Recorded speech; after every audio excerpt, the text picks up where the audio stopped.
Shalom bagi kita semuanya. Firman Tuhan untuk kita hari ini dari Daniel pasal 4. Dari Raja Nebukadnezar kepada orang-orang dari segala bangsa, suku bangsa dan bahasa yang diam di seluruh bumi. Bertambah-tambahlah kiranya kesejahteraanmu. Aku berkenan memaklumkan tanda-tanda dan mujizat-mujizat yang telah dilakukan Allah yang Maha Tinggi kepadaku. Betapa besar tanda-tandanya dan betapa hebatnya mujizat-mujizatnya. Kerajaannya adalah kerajaan yang kekal dan pemerintahannya turun-temurun. Aku, Nebukadnezar, diam dalam rumahku dengan tenang dan hidup dengan senang dalam istanaku.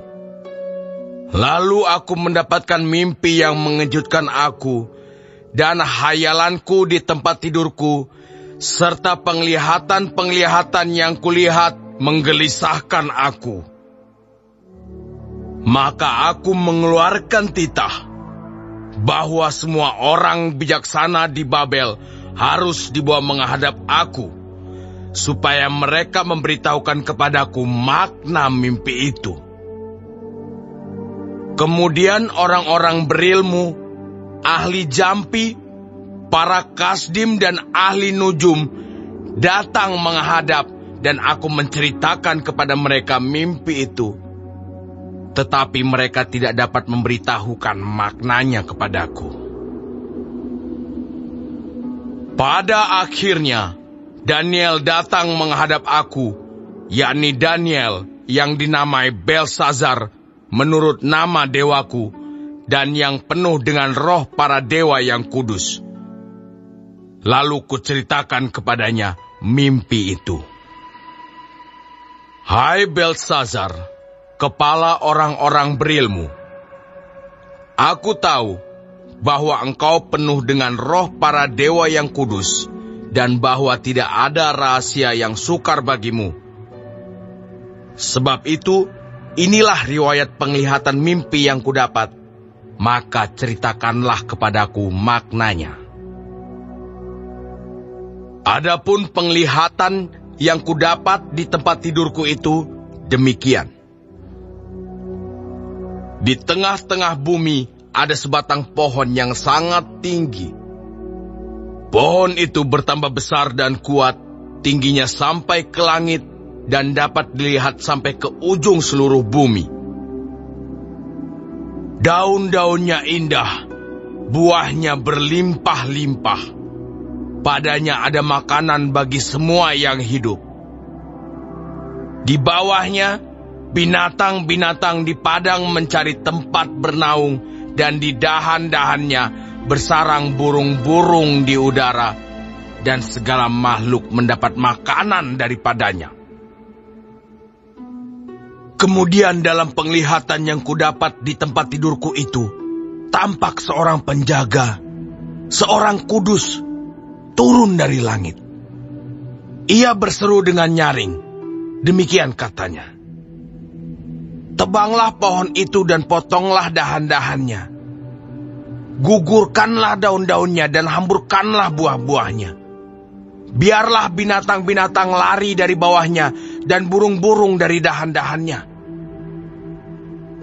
Tetapi biarkanlah tunggulnya tinggal di dalam tanah, terikat dengan rantai dari besi dan tembaga, di rumput muda di padang. Biarlah ia dibasahi dengan embun dari langit, dan bersama-sama dengan binatang-binatang mendapat bagiannya dari rumput di bumi. Biarlah hati manusianya berubah dan diberikan kepadanya hati binatang. Demikianlah berlaku atasnya sampai 7 masa berlalu. Titah ini adalah menurut putusan para penjaga, dan hal ini menurut perkataan orang-orang kudus, supaya orang-orang yang hidup tahu bahwa Yang Maha Tinggi berkuasa atas kerajaan manusia dan memberikannya kepada siapa yang dikehendakinya. Bahkan orang yang paling kecil sekalipun dapat diangkatnya untuk kedudukan itu. Itulah mimpi yang telah kudapat. Aku, Raja Nebukadnezar. Sekarang engkau, Beltsazar, katakanlah kepadaku maknanya, sebab semua orang bijaksana dari kerajaanku tidak dapat memberitahukan maknanya kepadaku. Tetapi engkaulah yang sanggup, karena engkau penuh dengan roh para dewa yang kudus. Lalu berdirilah Daniel, yang namanya Beltsazar, tercengang beberapa saat. Pikiran-pikirannya menggelisahkan dia. Berkatalah raja, Beltsazar, janganlah mimpi dan maknanya itu menggelisahkan engkau.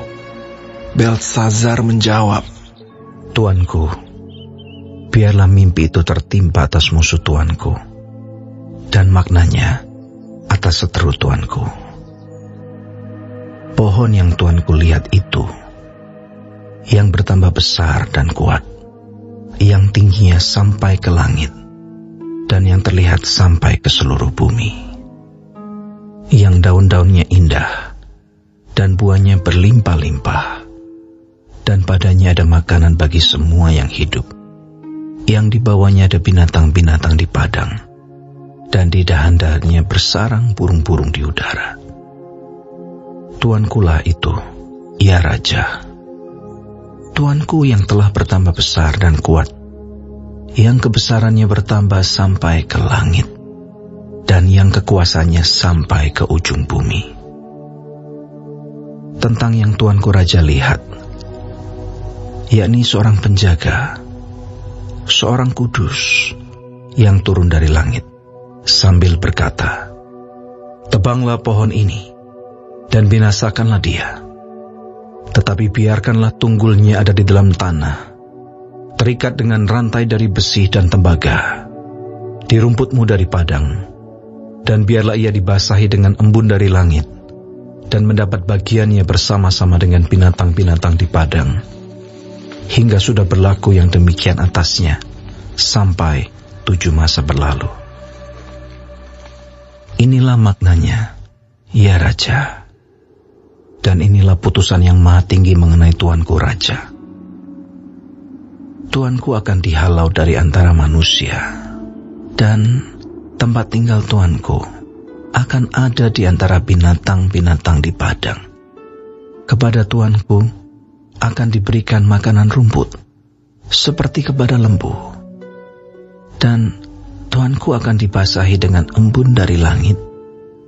Dan demikianlah akan berlaku atas tuanku sampai 7 masa berlalu, hingga tuanku mengakui bahwa yang maha tinggi berkuasa atas kerajaan manusia dan memberikannya kepada siapa yang dikehendakinya. Yang dikatakan tentang membiarkan tunggul pohon itu berarti kerajaan tuanku akan kembali tuanku pegang. Segera sesudah tuanku mengakui bahwa surgalah yang mempunyai kekuasaan. Jadi, ya Raja, biarlah nasihatku berkenan pada hati tuanku. Lepaskanlah diri tuanku daripada dosa dengan melakukan keadilan, dan daripada kesalahan dengan menunjukkan belas kasihan terhadap orang yang tertindas. Dengan demikian, kebahagiaan tuanku akan dilanjutkan. Semuanya itu terjadi atas Raja Nebukadnezar.